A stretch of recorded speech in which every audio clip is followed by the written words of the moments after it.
पिछले वीडियो में हमने विज्ञान और धर्म के संघर्ष पर छिड़ी हुई बहस पर कई सारे वैज्ञानिकों और दार्शनिकों के विचार सुने और उन पर विवेचन किया। इस वीडियो में हम विज्ञान और धर्म दोनों को इसकी नकारात्मकताओं में जानेंगे। पहले हम रहस्यवाद के संस्थागत रूप धर्म को इसकी नकारात्मकताओं में जानते हैं, जिसमें पहला है, प्रारंभिक रूप से तो कोई भी धर्म हो वह नए विचारों के रूप में जन्म लेता है। तात्कालिक रूप से तो वह वैज्ञानिक दृष्टि रखता है, परंतु धीरे धीरे यह भी अंधविश्वासों और रूढ़िताओं का जमावड़ा बन जाता है।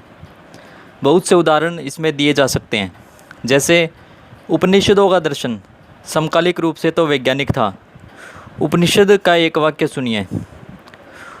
तैत्तिरीय उपनिषद में कहा गया है कि विज्ञान ही ब्रह्म है। विज्ञान से ही सभी प्राणी उत्पन्न होते हैं और अंत में विज्ञान में ही प्रवेश कर जाते हैं। यहाँ तक कि पुरातन भारतीय वैज्ञानिक आर्यभट्ट का कहना था कि पृथ्वी अपने अक्ष पर घूमती है। ग्रहण लगने की वजह राहु केतु नहीं बल्कि ग्रहों की छाया है। ये घटनाएं भौतिक हैं, इनका ईश्वरीय ताकत से कोई ताल्लुक नहीं है। अरस्तु और पाइथागोरस का दर्शन भी वैज्ञानिक था, परंतु बाद में धर्मों ने अंधविश्वासों और रूढ़िताओं को अपने में अपना लिया। धर्मों को अंधविश्वासों और रूढ़िताओं ने घेर लिया। दूसरा, धर्मों ने सामाजिक जड़ताओं को जन्म दिया है। यह स्वार्थी लोगों के शोषण का यंत्र बन गया है। सारी कुरीतियों को जन्म भी धार्मिक अंधविश्वासों ने ही दिया। यहाँ तक कि भारत में पहले समुद्र यात्रा पर जाना, समुद्र की यात्रा करना भी धर्म विरुद्ध माना जाता था। और भी कई सारी कुरीतियाँ भारत में रही हैं, जिनके बारे में सभी जानते हैं, जो मानव गरिमा के लिए आघात थी। तीसरा, धर्म हमेशा यह कहता है कि वह एकमात्र सही कह रहा है, उसकी दृष्टि ही एकमात्र सही है, जिससे मानव की विकास की संभावना ही समाप्त होती जा रही है। चौथा, धर्म वैज्ञानिक और तार्किक सोच तो रखता नहीं है, बल्कि उसे रोकता भी है। आप लोगों को ये पता होगा कि कोपरनिकस और गैलीलियो को भी धार्मिक लोगों का विरोध झेलना पड़ा था और जिनकी खोजों को बाद में मान्यता मिली थी। धर्म ने बीमारियों, प्राकृतिक आपदाओं इत्यादियों को भगवान द्वारा या किसी अलौकिक शक्ति के द्वारा बताया। इसका कारण किसी अलौकिक शक्ति को बताया, जो कि एक संकीर्ण और नकारात्मक सोच थी। जबकि विज्ञान ने न सिर्फ इसकी व्याख्या की, साथ ही इसका हल भी निकाला है। आज हम मलेरिया, प्लेग जैसी बीमारियों पर नियंत्रण पाने में सफलता मिली है हमें, जबकि धार्मिक सोच इन्हें एक दैवीय प्रकोप बताती थी। अगर धार्मिक सोच से ही चलते तो आज इन बीमारियों का कोई हल भी नहीं निकलता। तो ये तो रहस्यवाद के संस्थागत रूप की नकारात्मकताएं थी। इससे आप लोग सोच रहे होंगे कि विज्ञान ही जीवन का सही अर्थ है, सार्थक ढंग है। तो मैं बता दूं कि इसमें भी कई सारी नकारात्मकताएं हैं। हम विज्ञान की नकारात्मकताएं देखते हैं। पहला, विज्ञान ने जीवन को विकसित और सरल तो बनाया है, परंतु भौतिकवादी मनुष्य आत्मकेंद्रित भोग लालसा में लिप्त हो गया है। दूसरा, विज्ञान की बागडोर भी उन्हीं व्यक्तियों के हाथों में है जो विज्ञान से महाविनाश और आत्मघातक शस्त्रों को जन्म दे रहे हैं।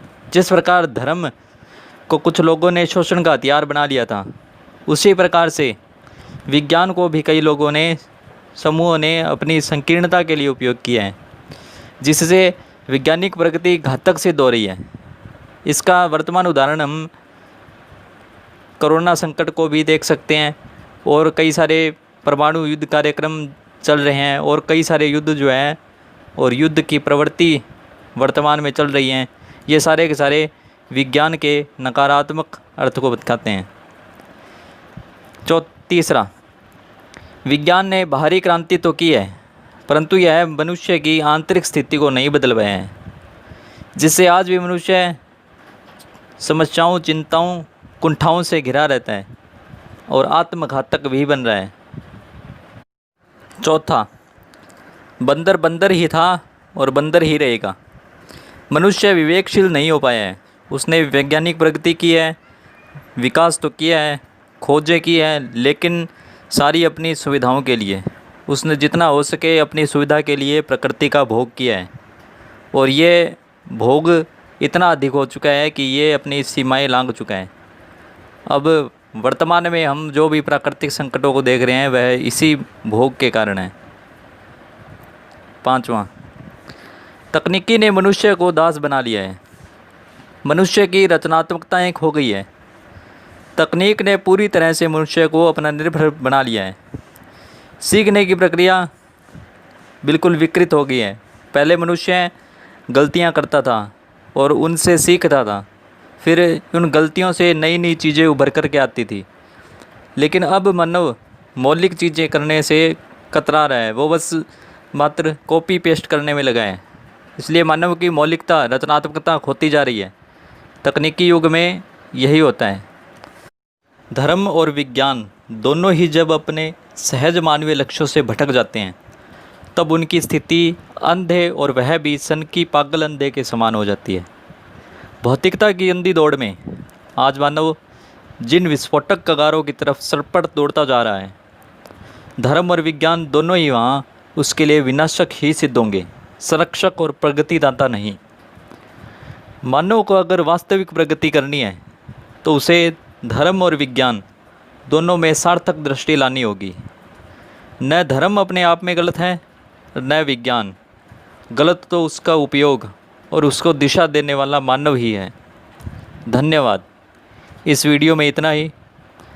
अगर हमारे वीडियोज़ आपको पसंद आ रहे हैं, इन विषयों के अंदर आपको रुचि है, तो इन्हें लाइक कीजिए, शेयर कीजिए और हमारे चैनल को सब्सक्राइब कीजिए।